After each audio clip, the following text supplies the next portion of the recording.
어릴 적부터 우리는 착하게 살아야 한다. 양보하는 게 미덕이다. 겸손해야 한다는 말을 귀에 못이 박히도록 들으며 자랐습니다. 어른들은 그렇게 말했고 학교에서는 그런 가르침을 반복했으며 사회는 착하고 순한 사람을 좋은 사람이라 칭했습니다. 그래서 많은 사람들이 자연스럽게 착한 것이 곧 좋은 것이라는 믿음을 가지게 되었습니다.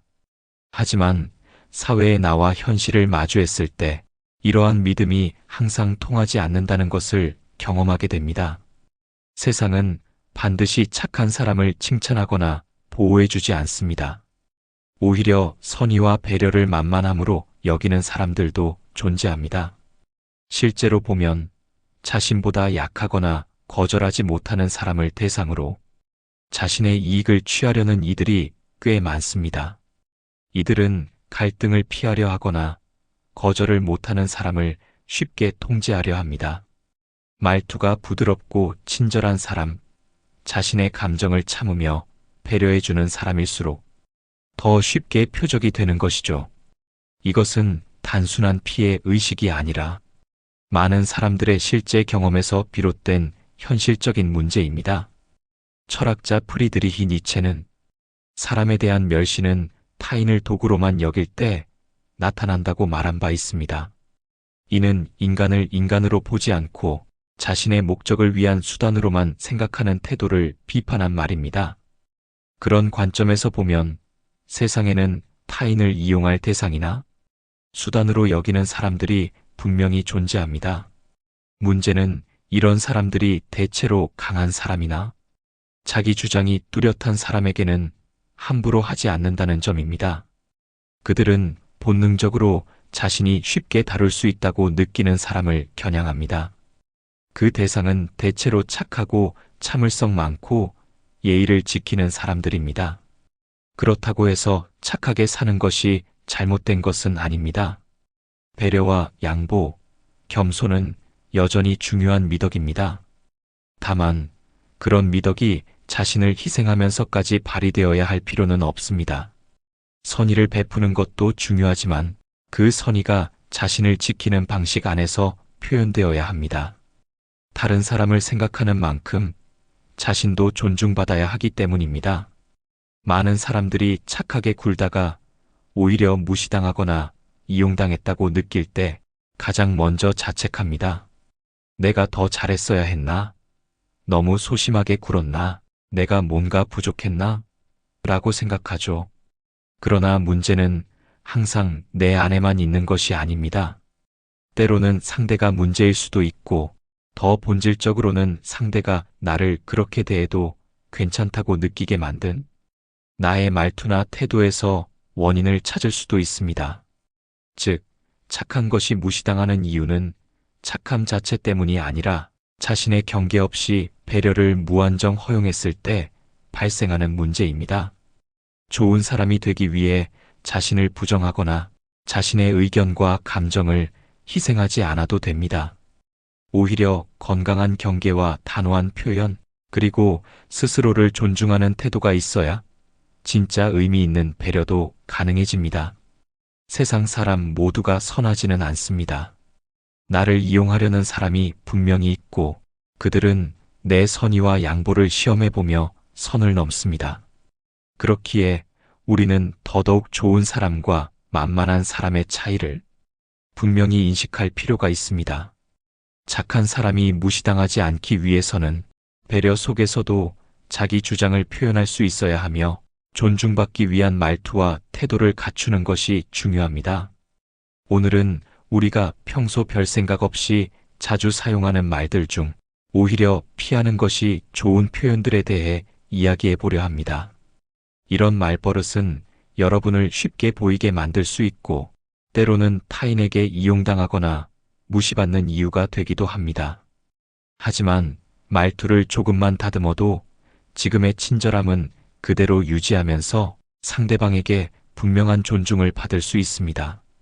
기대되신다면 구독과 좋아요 한 번씩 눌러주세요. 여러분의 클릭 한 번이 앞으로 더 좋은 영상을 만드는데 큰 힘이 됩니다. 그럼 지금부터 함께 살펴보겠습니다. 첫 번째는 칭찬을 받을 때 지나치게 겸손해하며 스스로를 깎아내리는 습관입니다. 많은 사람들이 누군가로부터 칭찬을 받을 때 본능적으로 아니에요, 그냥 한 거예요라며 부정하거나 겸손하게 넘기려는 태도를 보입니다. 이는 한국 사회에서 어려서부터 반복적으로 배워온 겸손은 미덕이라는 문화적 배경에서 비롯된 행동입니다. 겸손하게 처신하라는 교육은 사회적 갈등을 줄이고 공동체 안에서 원만하게 살아가는데 일정 부분 긍정적인 역할을 합니다. 하지만 칭찬을 거절하거나 자신을 낮추는 말이 습관이 되면 그 태도는 오히려 자신을 해치는 결과를 초래할 수 있습니다. 첫째, 칭찬을 부정하는 태도는 타인에게 나의 능력을 과소평가하게 만들 수 있습니다. 반복적으로 자신을 깎아내리는 말을 하다 보면 사람들은 저 사람은 실제로 그다지 대단한 사람이 아니구나, 겸손한 게 아니라 진짜 실력이 부족한 건 아닐까라고 오해할 수 있습니다. 특히 조직이나 모임 속에서는 스스로의 역량을 드러내야 할 상황이 생기는데 이럴 때마다 자신을 낮추는 태도를 보이면 중요한 역할이나 기회에서 제외될 수 있습니다. 겸손이 지나쳐 자기를 억제하게 되면 오히려 불이익을 초래하게 되는 것입니다. 둘째, 스스로의 자존감을 해치는 행동이 될 수 있습니다. 처음엔 습관처럼 겸손하게 대답했더라도 그것이 반복되면 결국 본인도 자신의 진짜 가치를 믿지 못하게 됩니다. 자신의 성과나 능력에 대해 긍정적으로 받아들이지 못하는 사람은 성장의 동기를 잃기 쉽고 자기 회의에 빠지기 쉬워집니다. 이는 자신감 결핍으로 이어지며 다른 영역의 인간관계나 업무 수행에도 부정적인 영향을 끼칠 수 있습니다. 셋째로, 칭찬을 건넨 사람의 성의를 무시하는 결과를 낳을 수 있습니다. 칭찬은 단순한 말이 아니라 상대방이 자신의 시간과 감정을 들여 건네는 호의입니다. 그런데 이를 단호히 부정하거나 그 정도는 아니에요라고 돌려버리면 칭찬한 사람은 상대의 반응에서 거절당한 듯한 기분을 느낄 수 있습니다. 이런 태도는 인간관계에서 긍정적인 에너지의 흐름을 차단하는 결과를 가져오며 관계의 깊이를 더해줄 수 있는 기회를 놓치게 만듭니다. 그렇다면 우리는 어떻게 칭찬에 반응해야 할까요?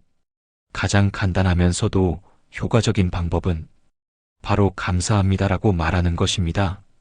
이 한마디는 상대방의 호의를 존중하고 동시에 자신의 노력을 긍정적으로 받아들이는 당당한 태도입니다.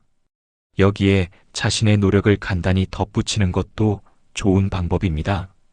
예를 들어, 감사합니다. 이번엔 신경 좀 썼어요라고 말하면 자랑처럼 들리지 않으면서도 스스로의 가치를 전달할 수 있습니다.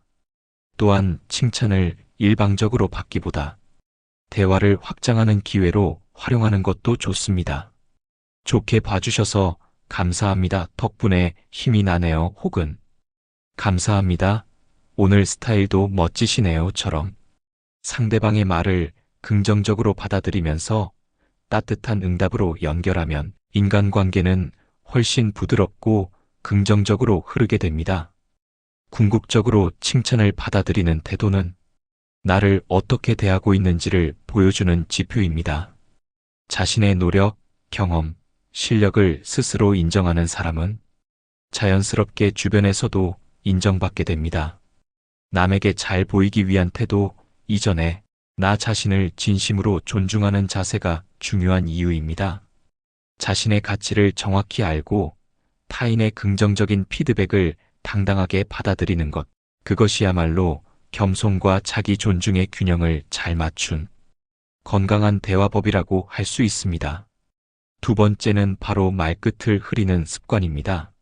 말하는 도중 자신도 모르게 목소리를 줄이거나 마지막 단어를 제대로 마무리하지 않는 경우가 많은데 이는 대화 상대에게 혼란을 줄 뿐만 아니라 본인의 신뢰도까지 떨어뜨릴 수 있습니다.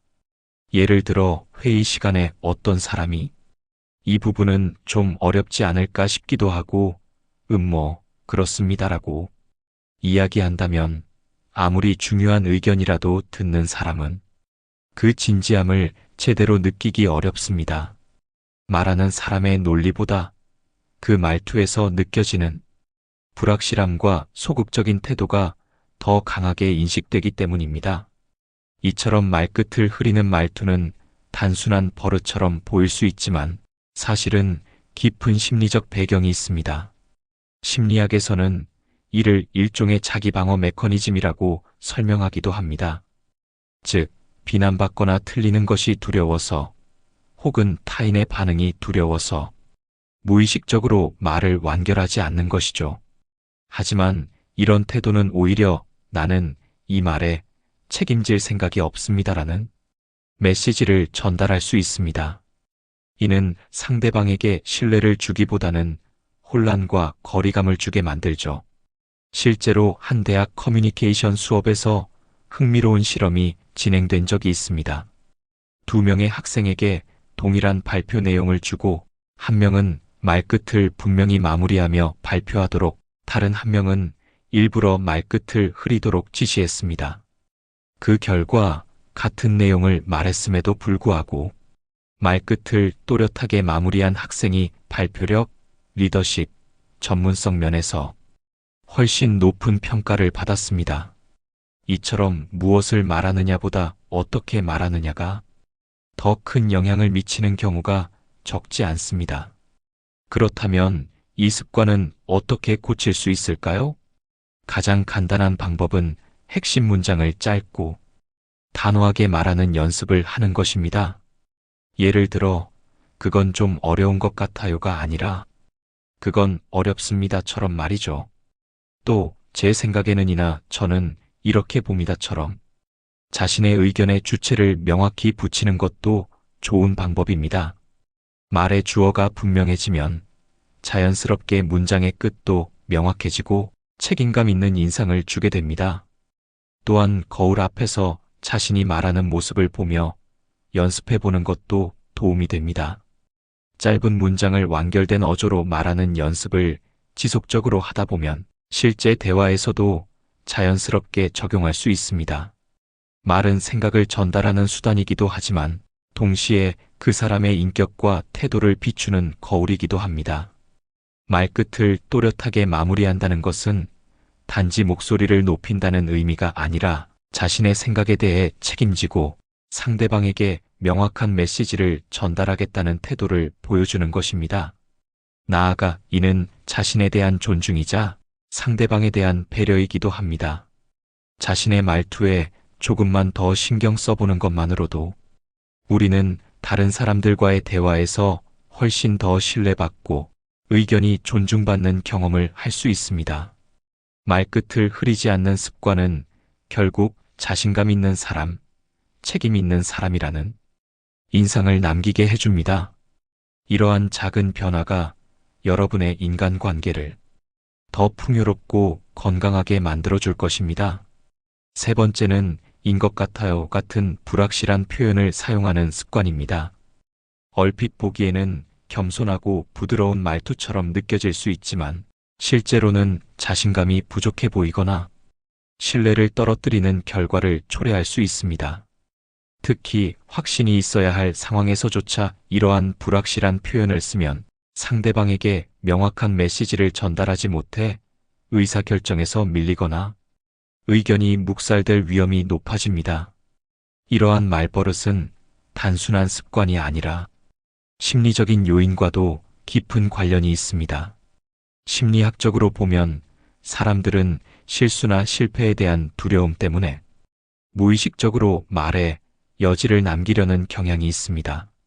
즉, 틀릴 수도 있다는 전제를 깔고 말함으로써 혹시 모를 비판이나 책임으로부터 스스로를 방어하려는 일종의 자기 보호 메커니즘입니다. 하지만 이렇게 말끝을 흐리거나 확신을 회피하는 표현은 오히려 듣는 사람으로 하여금 이 사람은 자기 생각에 확신이 없구나, 책임을 지기 싫어하나 보다라는 인상을 심어줄 수 있습니다. 예를 들어 직장 회의에서 이 방법이 괜찮을 것 같아요 라고 말하는 사람보다 이 방법이 더 낫습니다. 그 이유는이라고 말하는 사람이 더 신뢰를 얻고 결정권자에게 강한 인상을 남깁니다. 이처럼 같은 내용이라도 표현 방식에 따라 결과가 달라질 수 있습니다. 특히 책임감이 요구되는 자리나 조직 내에서 영향력을 행사하려는 상황에서는 단정적인 표현이 매우 중요합니다. 그렇다면 어떻게 하면 이러한 말버릇을 개선할 수 있을까요? 먼저 전달하고자 하는 핵심 내용을 머릿속에서 간단히 구조화해 보는 것이 좋습니다. 사실 해석 결론의 순서로 이야기하면 훨씬 명확하고 설득력 있는 커뮤니케이션이 가능합니다. 예를 들어 오늘은 비가 올 것 같아요. 대신 기상청 예보에 따르면 오후부터 비가 시작된다고 하니 우산을 챙기는 게 좋겠습니다처럼 구체적이고 단정적인 표현을 사용하는 것이 신뢰를 높이는 방법입니다. 물론 모든 상황에서 무조건 단정적으로 말하라는 뜻은 아닙니다. 정말 잘 모르는 상황에서는 확인 후 말씀드리겠습니다처럼 정직하고 책임 있는 태도를 보이는 것이 더 좋은 인상을 남깁니다. 하지만 분명히 알고 있는 내용, 자신이 직접 경험한 일, 자신이 주장하고 싶은 의견에 대해서는 주저하지 말고 분명하게 말해야 합니다. 좋은 것 같아요. 대신 좋습니다. 제 생각엔 이게 최선입니다라고 자신 있게 말할 때 타인은 우리의 말에 더 집중하고 그 가치를 인정하게 됩니다. 결국 말투는 단순한 표현 방식이 아니라 나 자신에 대한 태도이자 타인에게 보여지는 신호입니다. 자신감 있는 말투는 단지 더 좋은 인상을 주는 것이 아니라 자기 생각의 가치를 스스로 인정하는 행위입니다. 그리고 이런 태도가 쌓이면 주변 사람들도 자연스럽게 나를 더 신뢰하고 존중하게 됩니다. 습관처럼 써왔던 인 것 같아요라는 표현을 줄이고 보다 명확하고 확신 있는 말투로 바꿔보세요. 이 작은 변화가 인간관계와 사회적 평가에 큰 차이를 만들어낼 것입니다. 어떤 말투를 쓰느냐에 따라 우리는 타인에게 자신에 대한 이미지를 전달하게 되고 그에 따라 타인의 반응도 달라집니다. 그런데 많은 사람들이 이 말투를 무심코 사용하면서 자신도 모르게 스스로를 깎아내리고 있는 경우가 많습니다. 실제로 말을 할 때마다 스스로를 축소하거나 자신의 생각을 뚜렷하게 표현하지 못하거나 지나치게 겸손한 태도를 보이면서 자기 가치를 희석시키는 일이 빈번하게 일어납니다. 겉으로는 예의와 배려로 보일 수 있지만 반복될수록 타인에게는 자신감 없는 사람, 주도권 없는 사람이라는 인식을 심어주게 됩니다. 자기 존중감이 높은 사람은 자신의 경험과 생각, 감정을 쉽게 흘려보내지 않습니다. 그들은 자신의 말과 행동에 책임을 지며 자신의 이야기를 가치 있게 다룹니다. 말투는 우리의 생각을 밖으로 드러내는 통로이며 동시에 타인이 우리를 판단하는 기준이 됩니다. 말끝을 흐리거나 자신 없는 어투를 사용하거나 불확실한 표현을 반복하면 우리는 자연스럽게 무시당하거나 소외되기 쉽습니다. 처음엔 작은 말투 하나였지만 시간이 지날수록 그것이 나의 이미지를 결정짓고 관계 속 위치를 정하게 되는 것입니다. 그러므로 말투를 바꾼다는 것은 단순한 언어 습관의 수정이 아닙니다. 그것은 나 자신을 아끼고 내 감정과 생각을 소중히 여기는 태도를 기르는 과정이며 결국은 자기 자신을 존중하는 삶을 살아가는 방법입니다. 당당한 말투는 나를 더욱 당당한 사람으로 만들어줍니다. 그리고 이런 변화는 결국 나 자신뿐 아니라 주변 사람들의 태도까지도 바꾸게 됩니다. 말투는 내 안의 자신감을 외부로 전달하는 힘 있는 도구이며 그 힘은 아주 작은 말의 차이에서 시작됩니다. 지금부터라도 내 말의 무게를 조금 더 인식하고 나 자신에게 정중하게 말하듯 세상과 대화를 해보는 것은 어떨까요? 말투를 바꾸면 인생이 바뀝니다. 그리고 그 변화는 반드시 나 자신에 대한 존중에서 시작됩니다.